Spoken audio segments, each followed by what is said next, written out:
स्कंद पुराण वर्णन करती है, शिव पुराण वर्णन करती है। सावन के महीने में जब सोमवार पड़े, सोमवार के दिन नाग पंचमी पड़े, नाग पंचमी के दिन जो नील पुष्प भगवान शिव को कमल का समर्पित कर देता है और उसी कमल के पुष्प को नील निधि के रूप में लेकर आ जाता है, उसके पास में कभी जिंदगी में ना अष्ट सिद्धि की कमी होती है, ना नवनिधि की कमी होती है। उसका वैभव वैभव जितने संसार के लोग कर्जे में हैं, भले तुम्हारा बैंक का कर्जा हो, लोन का कर्जा हो, चाहे तुमने दुनिया में कहीं से भी कर्जा ले रखा हो, एक बार अभी 17 अगस्त को पड़ेगी, सोमवार को नाग पंचमी 17 अगस्त, 33 वर्ष में ये 7वीं बार आ रही, बहुत रुक रुक के आती है सोमवार के, बहुत रुक रुक के, और ना जाने फिर अगला योग कब लगेगा। अगर मौका मिला है कर लो। और हमने यहां तक कहा यदि कमल का पुष्प ना मिले तो एक महाराज जी एक पुष्प होता है, वो नीले कलर का शंख जैसा होता है, जो शिव जी को बड़ा प्रिय है। क्या बोलते हैं उसको, शंख पुष्पी, क्या वो नीलकंठ, हाँ एक नीले कलर का होता है। अभी तो यहाँ पर है नहीं, हम प्रयास करेंगे आपको उसका दर्शन करा है। चढ़ा है, लाओ चढ़ा है, लाओ जा लाओ। अच्छा यहाँ मिलता है, अच्छा हाँ लाओ। तो ये नीला पुष्प अगर आपको मिल जाए, एक बार नील निधि के नाम से शिव को समर्पित करना और बाबा को समर्पित कर कर उसी को वापस लेकर आना। बाबा मेरे घर में अष्ट सिद्धि नव निधि निवास करे, कृपा करना। 1 साल के अंदर आप सब पत्र में लिखकर भेजोगे कि आपको किसी के दरवाजे पर हाथ फेराने की जरूरत नहीं पड़ेगी, भगवान जो वैभव देगा वो देखते बनेगा। नील निधि,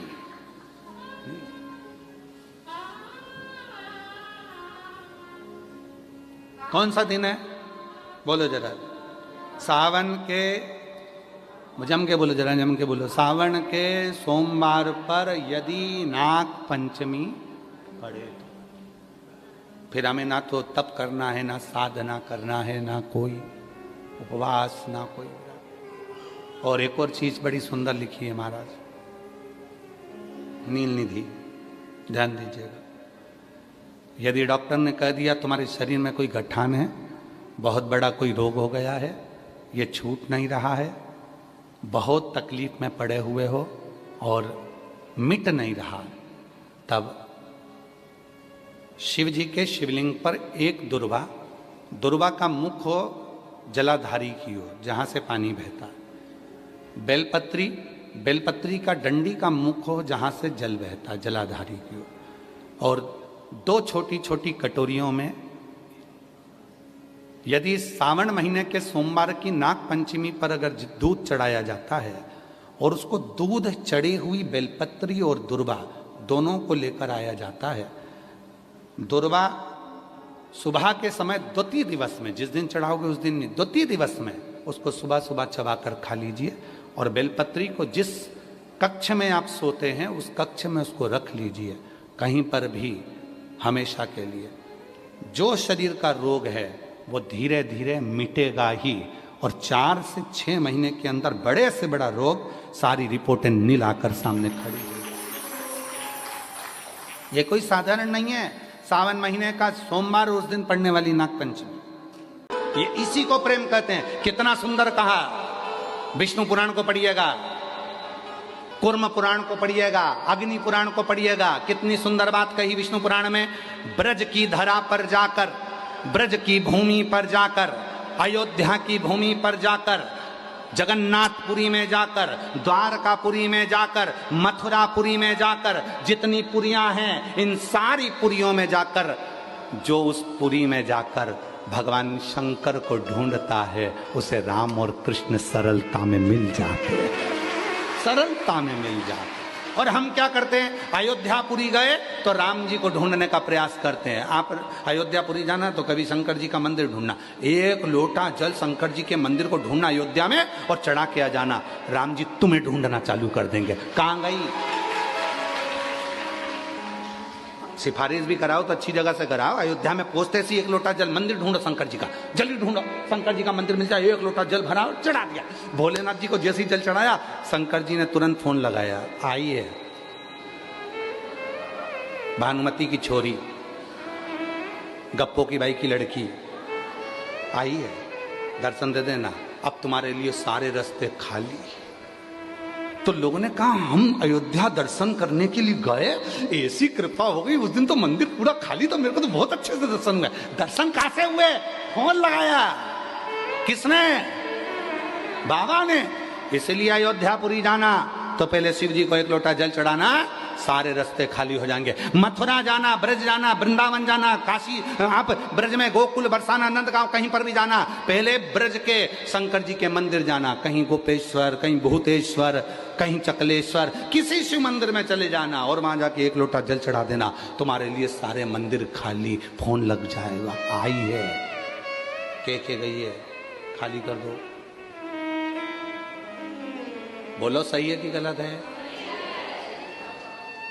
काशी में आओ तो तुम्हारे पहचान वालों के पास जाओ, पहचान वालों के पास जाओगे तो काशी विश्वनाथ जी के अच्छे से दर्शन करा देंगे। बोलो रे बोलो, सही है। उसी तरह अयोध्या में जाओ तो तुम्हारे पहचान वालों के पास जाओ। पहचान वाला कौन? बाबा जी, भोलेनाथ जी। आप पहचान वालों के पास जाओगे, वो अच्छे से दर्शन करा देंगे। अपनी पहचान तो वहीं तक है, और वहां गए और सब काम हो गया। उज्जैनी जाओ, कहीं जाओ, तुम्हारी मर्जी पड़े, पूरी पुरियां जितनी है। जगन्नाथपुरी में जाना तो बाबा भुवनेश्वर का दर्शन कर एक लोटा जल चढ़ाकर भगवान शंकर को एक लोटा जल चढ़ाओ, जगन्नाथ जी के दर्शन अच्छे होंगे। द्वारकापुरी जाना तो द्वारकापुरी में प्रवेश करते सी दरवाजे में सीधे हाथ पर नीचे की ओर शंकर जी हैं, एक लोटा जल चढ़ाना, फिर अंदर जाना, पूरे रास्ते खाली, दर्शन आराम से होंगे। सप्तपुरियों में कहीं पर भी जाओ, शिव जी को एक लोटा जल चढ़ाओ, आपके लिए रास्ते खाली हो जाएंगे। तुम आए और तुम्हारे लिए रास्ते बहारो फूल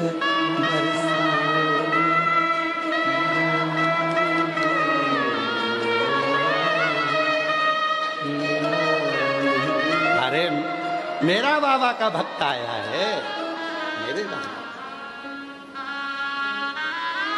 आगे क्या? रागनी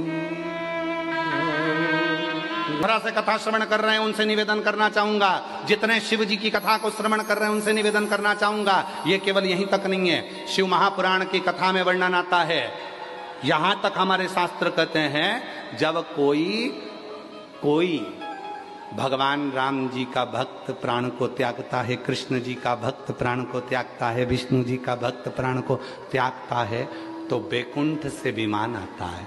बोलो सही है कि गलत है? जम के तो बोलो, कहां से विमान आता है? बैकुंठ। तुम बोल क्यों नहीं रहे? तुम्हारे लिए अभी थोड़ी ना आ रहा है, तुम बोलो तो।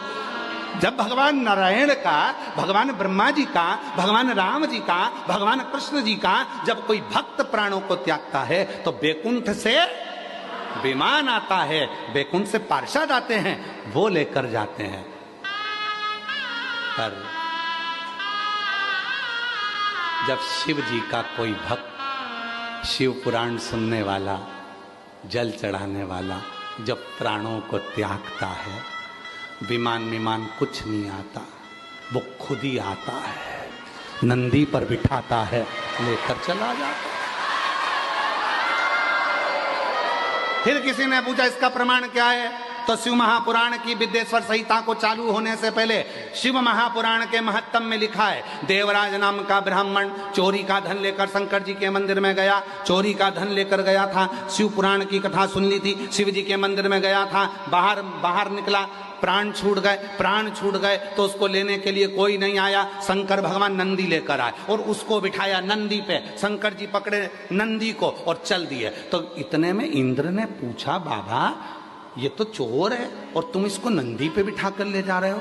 भगवान शंकर जी बोले, इसने शंकर जी के मंदिर में शिव पुराण की कथा सुन ली थी, इसलिए इसको नंदी को पर बिठाकर मैं लेकर जा रहा हूं। तो तुम इसको पैदल क्यों लेके जा रहे हो? के ये मेरा भक्त है ना, तो भक्त के लिए तो मैं पैदल नंगे पेड़ दौड़ कर आता हूं और अपने भक्त को लेकर जाता हूं। तो तुम्हें टेंशन लेने की जरूरत नहीं है रे। जितने भी है कोई चिंता करने की जरूरत नहीं। जितने शंकर भगवान की कथा सुनने वाले हो, जितने बाबा की कथा श्रवण करने वाले हो, कोई चिंता नहीं। लगन तुमसे लगा बैठे जो होगा देखा, तुम्हें अपना बना बैठे जो होगा देखा।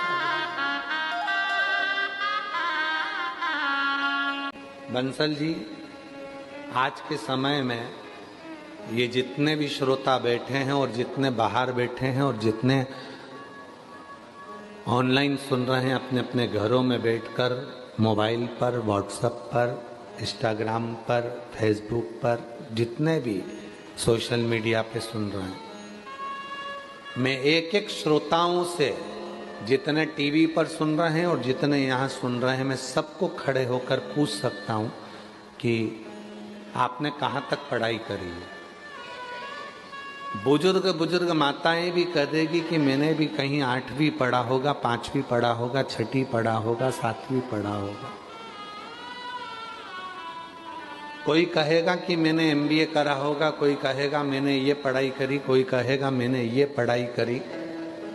आज के समय में हर व्यक्ति पढ़ा लिखा है, वो समझता है कि हमको अगर मंजिल तक पहुंचना है और आगे बढ़ना है तो हमें निंदा, बुराई, चुगली, इन सब से दूर हटना है और अपने लक्ष्य को पकड़ना है और आगे बढ़ना है।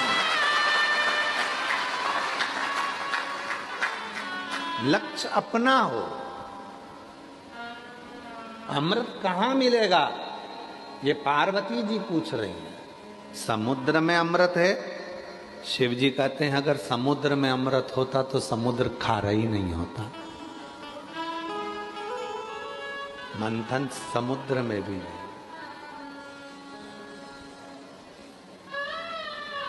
तो वो जो अमृत मंथन हुआ था, वो अमृत जो निकला था, वो क्या है?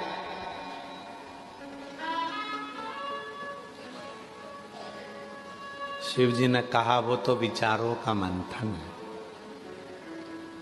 और विचारों का जब मंथन होता है तो उसमें जो अमृत निकलता है वो जीवन को सुख देता है। आज हम एक बात इस व्यासपीठ से, काशी की भूमि से कहना चाहेंगे। प्रत्येक पति और पत्नी को अपने कमरे में आने के बाद मोबाइल को टेबल पे साइलेंट कर कर पटक देना चाहिए। पति कमरे में आया, पत्नी कमरे में आई, दोनों के मोबाइल साइलेंट कर कर एक कोने में पटक दो और अपने अपने विचारों का मंथन करो। पत्नी के पास बहुत सारी बातें हैं जो तुमसे कहना चाहती है, पर तुम ऐसे हो कि उसकी बातों को सुनना ही नहीं चाहते। पति कहते हैं ये निंदा करेगी, बुराई करेगी अपनी सास की, ससुर की, परिवार की। ठीक है, किससे कहेगी वो? अपना मन हल्का करने के लिए अपने पति से ही तो कहेगी। अगर पड़ोसी से कहना चालू कर देगी तो तुमको काली मिर्ची लग जाएगी। कहेगी तो पति से। किससे कहेगी? कहेगी तो पति से। अपने केवल मंथन समुद्र का नहीं हुआ, मंथन विचारों का हुआ। विचारों का मंथन। बच्चों को क्या कराना है, कहाँ पढ़ाना है, उनकी एजुकेशन कैसी होना चाहिए, आगे का क्या करना है इनका। पर हम मंथन करते हैं तो दूसरों का करते हैं। सास ने ऐसा बोल दिया, ससुर ने ऐसा बोल दिया, तुम्हारी बहन ने ऐसा बोल दिया, तुम्हारे भाई ने ऐसा बोल दिया। ये मंथन नहीं चाहिए। मंथन में अपने लिए सोचो, अपने बच्चों के लिए सोचो, अपन कैसे खुश रह सकते हैं वो विचार करो। तुम सबसे ज्यादा बहू, किसी की भी अगर बहू होगी तो सबसे 33 कोटि देवी देवता में सबसे ज्यादा बहू माता पार्वती जी की थी।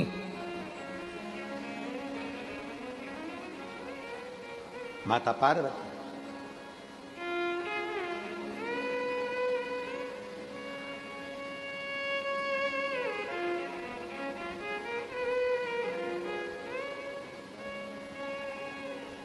कई माताएं कह देती हैं कि हम हमारी बहू को निभा रहे हैं, बहुएं कहती हैं हम हमारी सास को निभा रहे हैं। मेरी जीजियों, कोई किसी को नहीं निभा रहा, समय चक्र निभा कर चल रहा है और तुम उस परिधि के अंदर चल रहे हो। निभाना किसको कहते हैं, कभी विचार करना माता पार्वती जी की बहुओं को देखकर।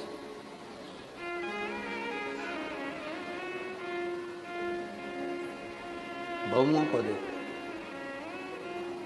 6 लड़कियां, जया, विषहरा, शामलीवारी, दौतली, देव, अशोक सुंदरी, दामाद, बच्चों के बच्चे शुभ और लाभ, उनके बच्चे अमोद और प्रमोद,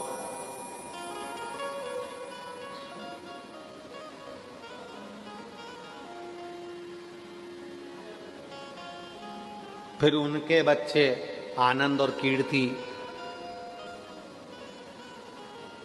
दादा परदादा बनकर भी अपनी बहुओं को निर्वाह कर रही है मां। क्यों?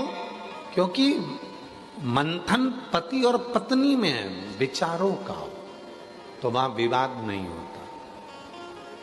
आपके यहाँ विवाद किस बात का होता है? विवाद का कारण क्या है आपके यहाँ? विवाद का कारण यह है कि मंथन आप दूसरों का कर रहे हो। पापा ने ये बोल दिया, मम्मी ने ये बोल दिया, उसने ये बोल दिया, उसने वो बोल दिया। मंथन अपना करो ना। कल अपने को क्या करना है, आगे कैसे बढ़ना है, बच्चों को एजुकेशन कराना है तो उसकी लाइन पकड़ाना है, उसको वो पढ़ना चाहता है, उसको पढ़ाना है। मंथन करो कि कल कमाई कैसे करेंगे, बच्चों को कैसे पढ़ाएंगे। मंथन वो नहीं है कि अपनी हिम्मत को हार देना,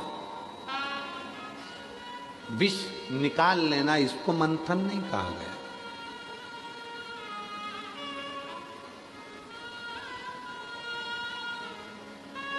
अभी कल एक न्यूज हमारे आशीष हमको दिखा रहा था कि एक बाप ने अपने बच्चे को ही बहते हुए नहर में, पानी में फेंक दिया।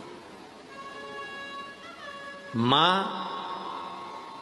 अपने एक बच्चे को लेकर चली गई, बाप के पास एक बच्चा रह गया, दोनों में लड़ाई झगड़ा चल रहा था और बच्चे से क्या तुमने निकाला, ये अमृत नहीं है, ये विष है, इसको अमृत नहीं कहेंगे। शिव कथा कह रही है, भगवान शंकर का चरित्र कह रहा, शिव महापुराण की कथा कर रही है। शंकुकर्ण को प्रेत दिखा नहीं, प्रेत नजर नहीं आया शंकुकर्ण को, प्रेत नजर नहीं आया शंकुकर्ण को। वो तो अपनी रोज की जो दिनचर्या थी, रोज बाबा के दर्शन करना, कपारदेश्वर महादेव के मंदिर में जाना, जल चढ़ाना, प्रार्थना करना, निवेदन करना, विनय करना। प्रेत को नहीं देख पाए, प्रेत को देखा ही।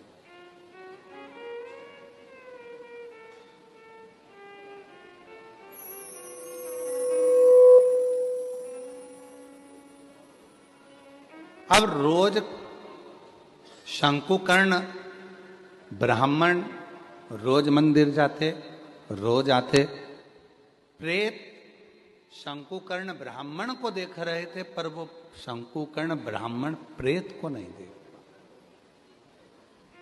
उन्होंने नहीं देखा।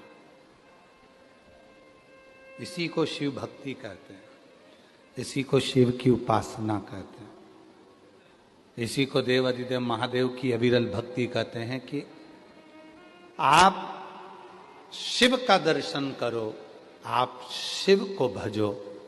और कौन आपको देख रहा है?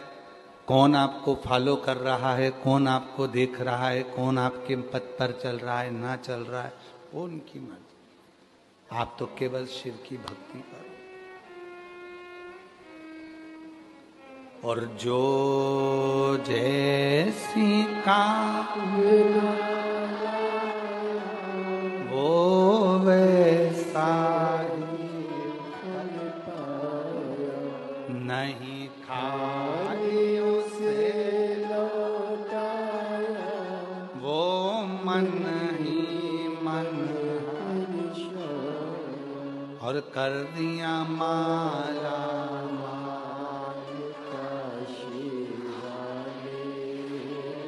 कर माला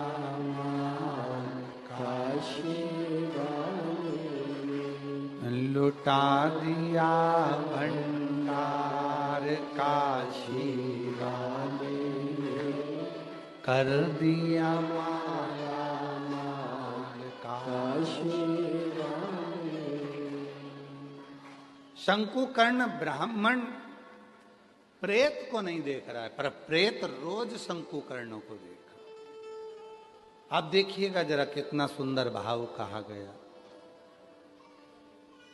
शिव महापुराण की विद्येश्वर संहिता कहती है, जब कोई शिव का भक्त शिव पुराण की कथा को सुनकर जिस मार्ग से निकल कर जाता है, शिव का भक्त शिव को जल चढ़ाकर चढ़े हुए जल को अपने पात्र में लेकर जिस मार्ग से निकल कर जाता है, विद्येश्वर संहिता कहती है भस्म का तिलक लगाकर, त्रिपुंड लगाकर, गले में रुद्राक्ष पहनकर शिव भक्त जिस मार्ग से निकल कर जाता है, उस मार्ग में चाहे कोई प्रेत की योनि में हो, चाहे कोई पितर की योनि में हो, चाहे कोई आहूत की योनि में हो, चाहे कोई वासुक की योनि में हो, चाहे वो किसी भी योनि में पड़ा हो, मात्र उसके निकल के जाने से ही उसका उद्धार निश्चित हो जाता है, उसका उद्धार हो जाता निश्चित। था एक पुस्तिका में हमने पढ़ा था कि भगवान भोलेनाथ जी से एक भगत प्रार्थना करता है, अगर बनाना कुत्ता तो काशी का बना देना, अगर कुत्ता भी बनाना तो काशी का बना देना। तो लिखा नीचे कि कुत्ता भी अगर काशी का बनूंगा, कोई निकल कर जाएगा, उसके पेड़ की मिट्टी को चाट लूंगा, कोई निकल कर जाएगा, अपना खाया हुआ थोड़ा सा प्रसाद पटक जाएगा, उसको चाट लूंगा, तो हो सकता है कि फिर मैं सारी योनियों से छूट जाऊं और श्रेष्ठ योनि को अगर स्वान बनाए तो काशी का बना देना। और यदि वो एक लाइन माताएं बहुत पहले भजन में गाया करती थी कि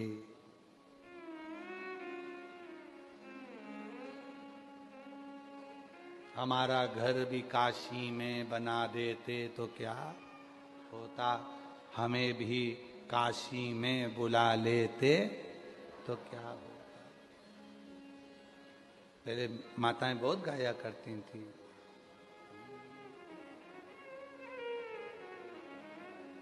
विश्वनाथ हमारा घर भी काशी में बना देते तो क्या होता।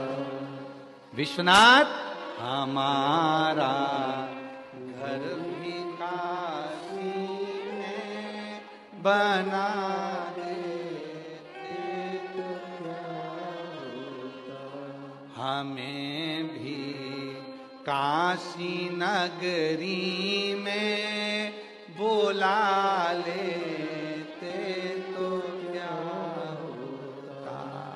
हमें भी काशी नगरी में बुला लेते तो क्या होता।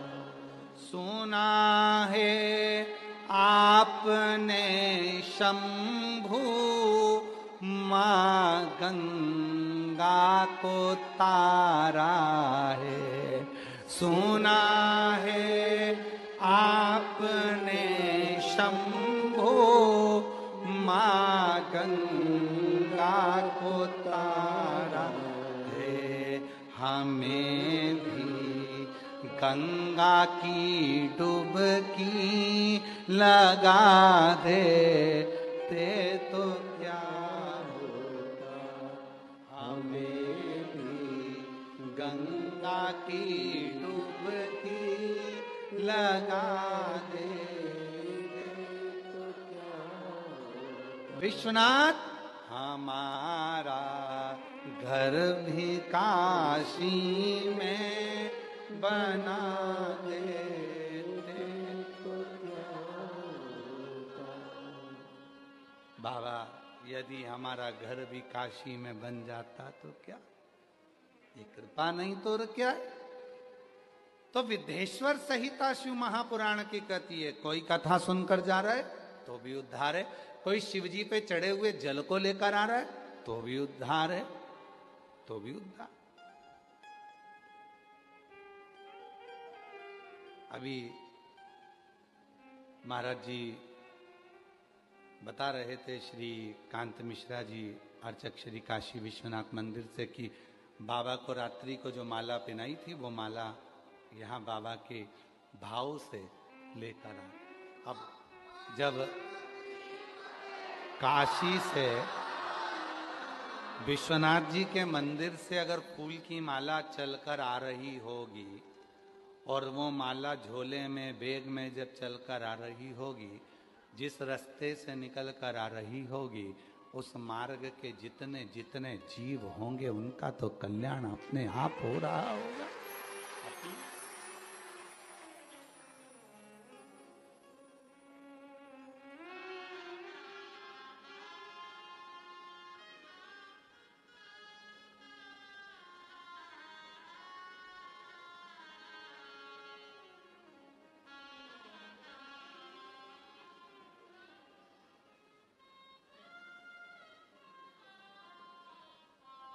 महाराज कृपा क्या, शंकुकर्ण ने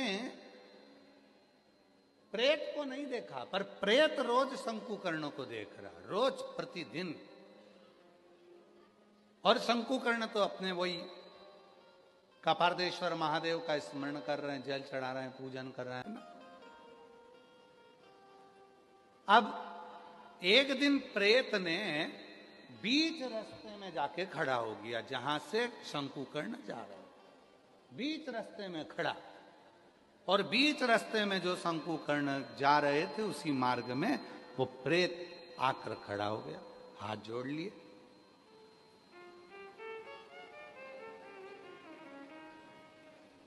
शंकुकर्ण ने देखा कोई बैठा है। अब भूत की बात कौन सुन सकता है? आप लोगों में से कोई है जो प्रेत बोलता हो और तुम सुनते हो, भूत बोलता हो और तुम सुनते हो? कहीं का डाकनी पिशाचनी चुड़ैल बोलती हो और तुम सुनते हो?